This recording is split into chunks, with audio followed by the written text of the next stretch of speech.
नमस्कार मित्रों, आज हम भारतीय अर्थव्यवस्था में विभिन्न अर्थशास्त्रज्ञों के आर्थिक विचार के बारे में हम चर्चा करेंगे। इसमें राम मनोहर लोहिया जी एक महत्वपूर्ण व्यक्ति है, जो राम मनोहर लोहिया जी के आर्थिक विचार या राम मनोहर लोहिया जी के विचार के बारे में हम बात करेंगे।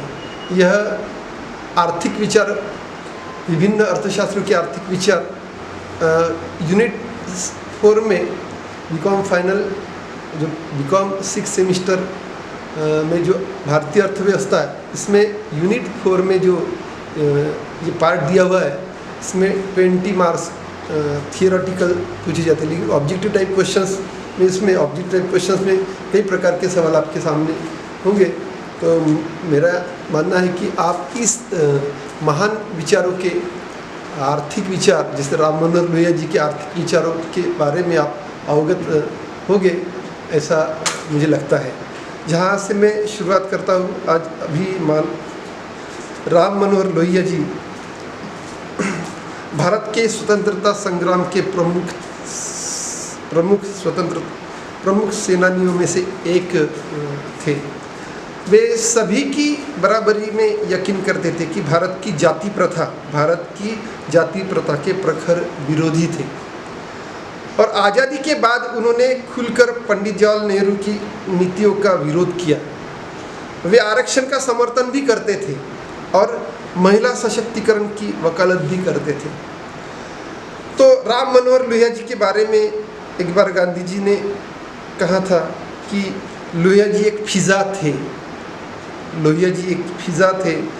आज साथ ही एक अनोखी और गर्म फिजा के निर्माता भी। वह फिजा कैसी थी? संपूर्ण आज़ादी, स्वतंत्रता, संपन्नता, अन्याय के विरुद्ध जिहाद और समाजवाद के फिजा। आज वह फिजा भी नहीं है, आज भी नहीं है। तो लोहिया भी नहीं है, लेकिन दूसरे के लिए जीने वाले कभी मरते नहीं। दूसरों के लिए जीने वाला कभी मरता नहीं, ऐसा कहा जाता है। तो लोहिया आज भी अपने विचारों में जीवित है। राम मनोहर लोहिया जी आज भी अपने विचारों में जीवित है। लगन और ओजस्विता के साथ और उग्रता और प्रखरता का जो जब गुणगान माना जाएगा, तो लोहिया जी के विचार अमर रह जाएंगे।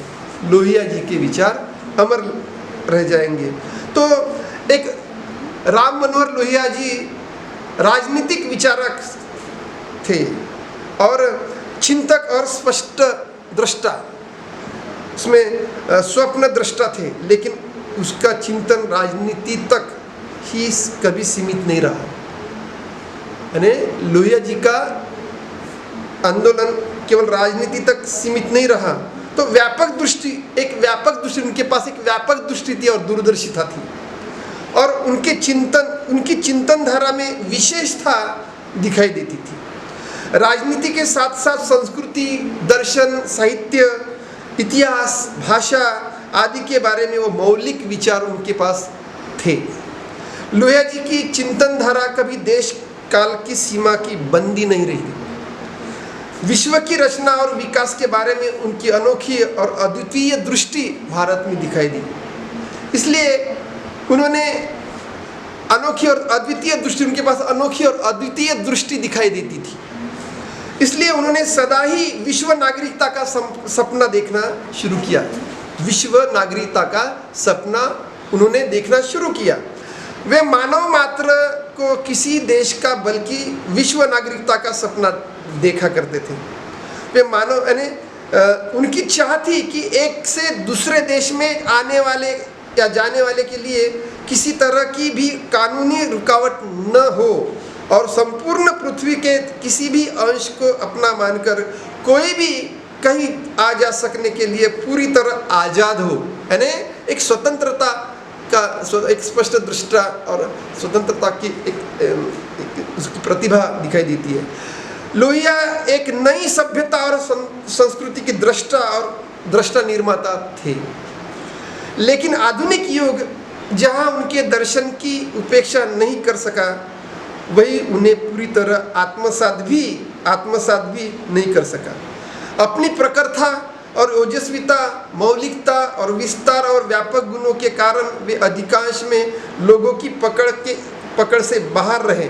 इसका यह एक कारण है जो लोग लोहिया के विचारों को ऊपरी सतही ढंग से संग्रह करना चाहते हैं, उनके लिए लोहिया बहुत भारी पड़ते थे। गहरी दृष्टि से ही लोहिया के विचारों और कथनों और कर्मों के भीतर के सूत्र को पकड़ा जा सकता है। जो सूत्र लोहिया विचार की विशेषता है, वही सूत्र ही तो उनकी विचार पद्धति दिखाई देती है। लोहिया गांधी के सत्याग्रह और अहिंसा के अखंड समर्थक थे, लेकिन गांधीवाद को वे अधूरा दर्शन मानते थे। वे समाजवादी थे। लोहिया जी कट्टर समाजवादी थे और लेकिन मार्क्स को एकांगी मानते थे। कार्ल मार्क्स को वो एकांगी मानते थे। वे राष्ट्रवादी थे, लेकिन विश्व सरकार का सपना देखते थे। वे आधुनिकतम विद्रोही तथा क्रांतिकारी थे। लोहिया जी आधुनिक विद्रोही तथा क्रांतिकारी थे, लेकिन शांति व अहिंसा के अनूठे उपासक भी थे। लोहिया मानते थे कि पूंजीवाद और साम्यवाद दोनों एक दूसरों के विरोधी होकर ही दोनों एकांगी और हेय है। इन दोनों से समाजवादी छुटकारा दे सकता है। फिर वे समाजवाद को भी प्रजातंत्र के बिना अधूरा मानते थे। उनकी दृष्टि से में प्रजातंत्र और समाजवाद एक ही सिक्के के दो पहलू हैं। एक दूसरे के बिना दोनों अधूरे व बेमतलब है। लोहिया ने मार्क्सवाद और गांधीवाद को मूल रूप में समझा था और दोनों को अधूरा पाया, लेकिन इतिहास के गति ने दोनों को छोड़ दिया है। दोनों का महत्व मात्र युगीन है। लोहिया की दृष्टि, राम मनोहर लोहिया जी की दृष्टि में मार्क्स पश्चिम के तथा गांधी पूर्व के प्रतीक मानते हैं और लोहिया पश्चिम पूर्व की खाई पाटना चाहते हैं। मानवता की दृष्टि से पूर्व पश्चिम, काले गोरे, अमीर गरीब, छोटे बड़े, राष्ट्र नर नारी के बीच की दूरी मिटाना चाहते थे। लोहिया की विचार पद्धति रचनात्मक दिखाई देती है। रचनात्मक पद्धति उनके जीवन में दिखाई देती है। वे पूर्णता और समग्रता के लिए प्रयास करते रहे। लोहिया जी ने लिखा है कि जैसे कि मनुष्य अपने प्रति सचेत होता है, चाहे वो कितना भी प्रयास करे। जैसे कि मनुष्य अपने प्रति सचेत होता है, चाहे जिस स्तर पर वह चेतना आए, और पूर्ण से अपने अलगाव के प्रति संताप और दुख की भावना जागे, साथ ही अपने अस्तित्व के प्रति संतोष का अनुभव हो, तब यह विचार प्रक्रिया होती है कि वह पूर्ण के साथ अपने को कैसे मिलाए। उसी समय उद्देश्य की खोज शुरू होती है।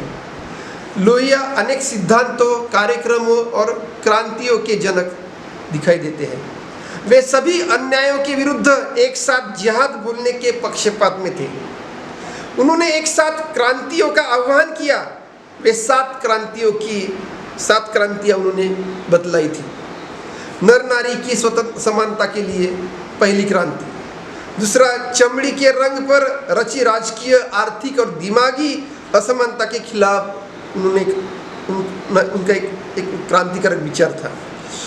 तीसरा, संस्कारगत जन्मजात जाति प्रथा के खिलाफ और पिछड़ों की विशेष अवसर के लिए वो काफ़ी लड़ते थे। परदेशी गुलामी के खिलाफ और स्वतंत्रता तथा विश्व लोक राज के लिए भी उनकी क्रांति दिखाई देती है। निजी जीवन में अन्यायी हस्तक्षेप के खिलाफ और लोकतंत्री पद्धति के लिए भी वो लड़ते थे। अस्त्र शस्त्र के खिलाफ और सत्याग्रह के लिए भी उन्होंने काफ़ी बातें बताई है। इन 7 क्रांतियों के संबंध में लोहिया जी ने कहा कि मोटे तौर से ये है कि 7 क्रांतियाँ उन्होंने सातों क्रांतियां संसार में एक साथ चल रही है, ऐसा कहते थे। अपने देश में भी उनको एक साथ चलाने की कोशिश करना चाहते हैं, और जितने लोगों को भी क्रांति पकड़ में आई हो उनके पीछे पड़ जाना चाहिए और बढ़ना और आगे बढ़ना चाहिए। बढ़ते बढ़ते शायद ऐसा संयोग हो जाए कि आज का इंसान सब नाइंसाफियों के खिलाफ लड़ता जुड़ता ऐसे समाज और ऐसी दुनिया को बना पाए कि जिससे आंतरिक शांति और बाहरी या भौतिक भरा पूरा समाज बन जाए। कर्म के क्षेत्र में अखंड प्रयोग और वैचारिक क्षेत्र में निरंतर संशोधन द्वारा नवनिर्माण के लिए सतत प्रयत्नशील भी लोहिया जी एक रूप हुआ करते थे। जीवन का कोई भी पहलू हो, शायद ऐसा कोई पहलू बचा नहीं है कि जिसे लोहिया ने अपने मौलिक प्रतिभा से स्पर्श न किया हो। मानव विकास के लिए लोहिया जी के विचार अनेकता के दर्शन में होते हैं। त्याग, बुद्धि और प्रतिमा। त्याग, बुद्धि और प्रतिमा के साथ सूर्य की प्रखरता है, वो वही चंद्रमा की शीतलता भी है, वज्र की कठोरता है और फूल की कोमलता भी दिखाई देती है। लोहिया में संतुलन और सम्मिलन का समावेश दिखाई देता है। इतना ही नहीं, उनका एक आदर्श विश्व संस्कृति की स्थापना के लिए उनका संकल्प था। वे हृदय में भौतिक, भौगोलिक, राष्ट्रीय विकास, विश्व संस्कृति की स्थापना का संकल्प उनके हृदय में दिखाई देता है। वे हृदय से भौतिक, भौगोलिक, राष्ट्रीय और राजकीय सीमाओं का बंधन स्वीकार न करते थे। इसलिए उन्होंने बिना पासपोर्ट ही संसार में घूमने की योजना बनाई थी और बिना पासपोर्ट वहाँ बर्मा घूम आए थे। बिना पासपोर्ट बर्मा घूम आए थे, ऐसे लोहिया जी थे। तो लोहिया जी को भारतीय संस्कृति से न केवल अगाध प्रेम था, बल्कि देश की आत्मा को उन जैसा हृदयगम करने का दूसरा नमूना भी न मिलेगा। समाजवाद की यूरोपीय सीमाओं और अध्यात्मिकता की राष्ट्रीय सीमाओं को तोड़कर उन्होंने एक विश्व दृष्टि विकसित की थी। उनका विश्वास था कि पश्चिमी विज्ञान और भारतीय अध्यात्म का असली व सच्चा मेल तभी हो सकता है जब दोनों को एक प्रकार संशोधन किया जाए। दोनों को एक प्रकार संशोधित किया जाए। वे एक दूसरे प्रकार संशोधित किया जाए, वह एक दूसरे पूरक बनने में समर्थक हो सके। भारत माता से लोहिया की मांग थी, हे भारत माता, हमें शिव का मस्तिष्क और उन्मुक्त हृदय के साथ साथ जीवन की मर्यादा से रचो। यह विचार लोहिया जी के विचारों में दिखाई देता है। वास्तव में यह एक साथ एक विश्व व्यक्तित्व की मांग करते हैं। इससे ही उनके मस्तिष्क और हृदय को टटोला जा सकता है। लोहिया का विश्वास था कि सत्यम, शिवम, सुंदरम के प्राचीन आदर्श और आधुनिक विश्व के समाजवाद, स्वातंत्र्य और अहिंसा के 3 सूत्री का आदर्श जीवन का सुंदर सत्य होगा और इस सत्य को जीवन में प्रतिष्ठित करने के लिए मर्यादा, अमर्यादा का और सीमा असीमा का बहुत ध्यान रखना होगा। दुनिया के सभी क्षेत्रों की परंपराओं द्वारा प्राप्त स्थल कालबद्ध अर्ध सत्यों को संपूर्ण बनाने की दृष्टि से संशोधन की चेष्टा लोहिया के जीवन भरी साधना रही थी। आज की दुनिया की 2/3 आबादी का दर्द और गरीबी और विपन्नता को जड़ से मिटाने के लिए समस्त विश्व को युद्ध और विनाश की बीमारी से मुक्त करने के निदान लोहिया जी ने बताया है। और साथ ही यह भी जानते थे कि निदान सही होने पर भी लोहिया ने इसकी भी कभी चिंता नहीं की कि उन्होंने कुछ सत्य प्रतीत हुआ उसे उसी का प्रचार करते रहे। उनका विश्वास था कि सही बात यही बार बार और बराबर कहा जाए, सही बात बार बार और बराबर कही जाए तो धीरे धीरे लोगों को उसे सुनने की आदत पड़ जाती है, और इसलिए दूसरों को अजीबोगरीब लगने वाले अपनी बातें वे निरंतर जीवन पर्यंत जीवन पर्यंत करते रहो, या वो उसको कहते रहो। अपनी बात में निरंतरता होनी चाहिए, और यह बात उनकी प्रतिभा और कर्मठता का अनोखा मेल उनके विचारों में दिखाई देता है, उनकी कथनी और करनी में दिखाई देता है।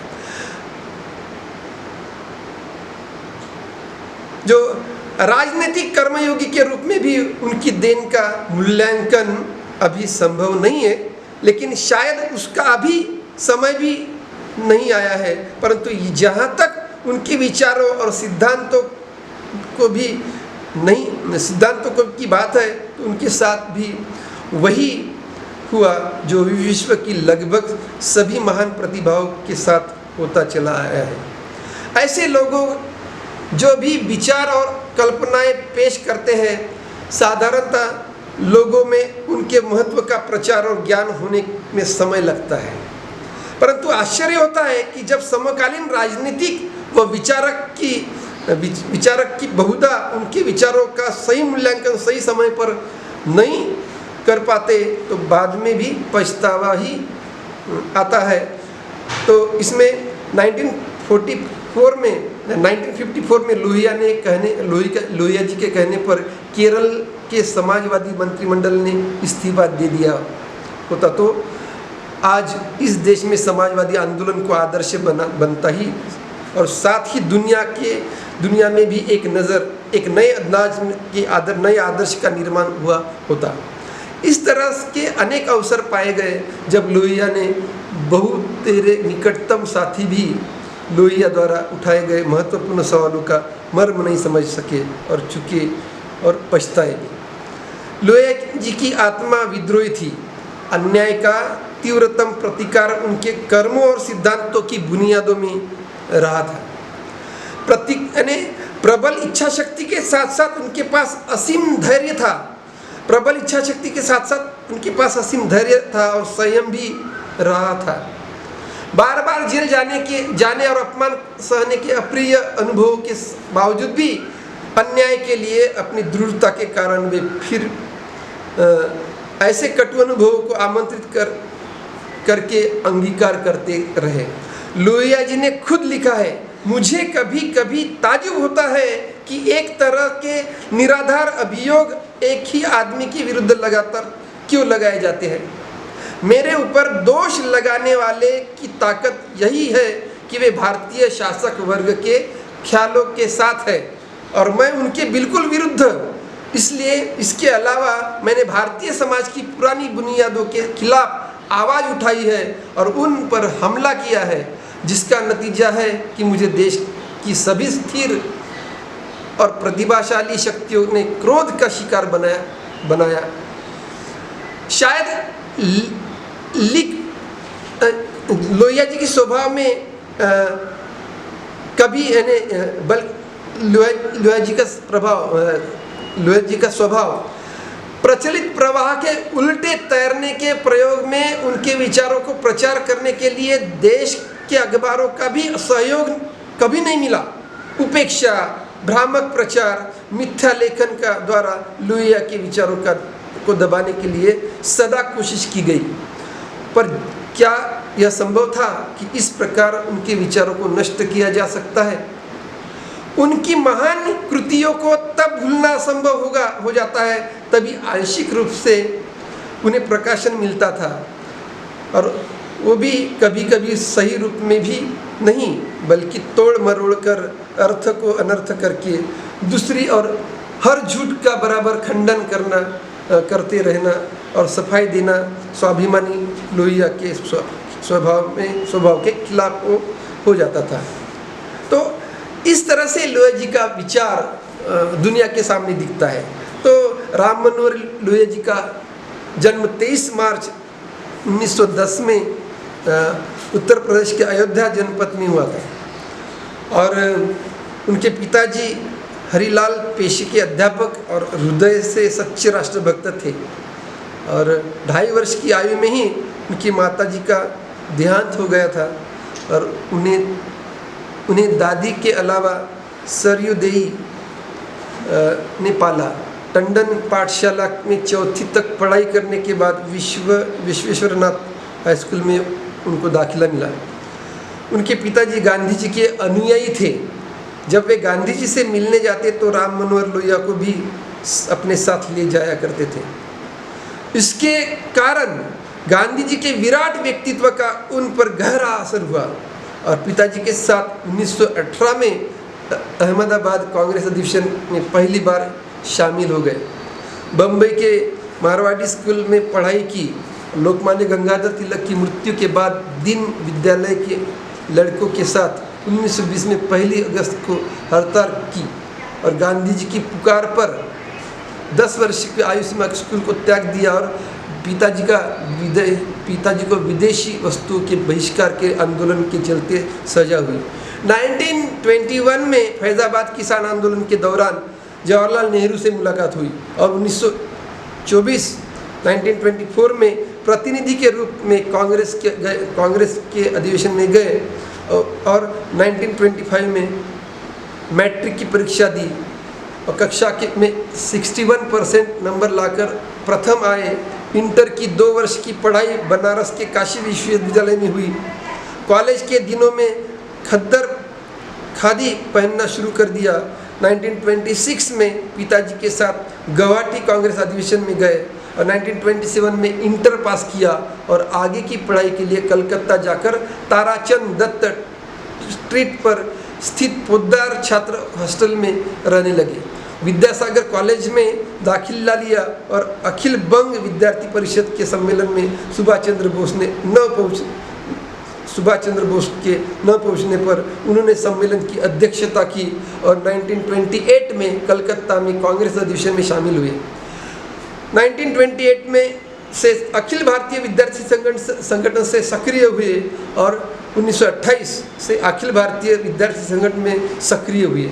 यानी साइमन कमीशन के बहिष्कार के लिए छात्रों के साथ आंदोलन किया और कलकत्ता में युवकों के सम्मेलन में जवाहरलाल नेहरू अध्यक्ष और सुभाष चंद्र बोस और लोहिया विषय निर्वाचन समिति के सदस्य चुने गए और 1930 में द्वितीय श्रेणी में बीए की परीक्षा उन्होंने पास की और 1930 जुलाई को लोहिया अग्रवाल समाज के कोष से पढ़ाई के लिए इंग्लैंड रवाना हुए। वहाँ से वे बर्लिन गए और विश्वविद्यालय के नियम के अनुसार उन्होंने प्रसिद्ध अर्थशास्त्री बर्नर जेम्बॉर्ड को अपना प्राध्यापक चुना। 3 महीने में जर्मन भाषा सीखी और 12 मार्च 1930 को गांधी जी ने दांडी यात्रा आरंभ की। तब नमक कानून तोड़ा गया। तब पुलिस अत्याचार से पीड़ित होकर पिता हीरालाल जी के लोहिया जी को विस्तृत पत्र लिखा और 23 मार्च को लाहौर में भगत सिंह को फांसी दिए जाने के विरोध में लीग ऑफ नेशन की बैठक में बर्लिन में पहुंचकर सीटी बजाकर दर्शक दीर्घा से विरोध प्रकट किया और सभागृह से उन्हें निकाल दिया गया। भारत का प्रतिनिधित्व कर रहे बीकानेर के महाराजा द्वारा प्रतिनिधित्व किए जाने पर लोहिया जी ने रोमानिया की प्रतिनिधि को खुली चिट्ठी लिखकर उन्हें अखबारों में छपवा कर उसकी कॉपी बैठक में बंटवाई और गांधी इरविन समझौते का लोहिया जी ने प्रवासी भारतीय विद्यार्थियों की संस्था मध्य यूरोप हिंदुस्तानी संघ की बैठक में संस्था के मंत्री के तौर पर समर्थन किया। कम्युनिस्ट ने उनका विरोध किया। बर्लिन के स्पोर्ट्स पैलेस में हिटलर का भाषण सुना और 1932 में लोहिया के नमक सत्याग्रह विषय पर अपना शोध प्रबंध पूरा कर बर्लिन विश्वविद्यालय से डॉक्टरेट की उपाधि प्राप्त की। 1933 में मद्रास पहुंचे और रास्ते में सामान जब्त कर लिया गया। तब समुद्री जहाज से उतरकर हिंदू अखबार में दफ्तर पहुंचकर 2 लेख लिखकर 25 रुपया प्राप्त कर कलकत्ता गए और कलकत्ता से बनारस जाकर मालवीय जी ने मुलाकात की। उन्होंने रामेश्वर दास बिड़ला से मुलाकात कराई। उन्होंने नौकरी का प्रस्ताव दिया, लेकिन 2 हफ्तों के साथ रहने के बाद लोहिया जी किसी निजी सचिव बनने से इनकार कर दिया।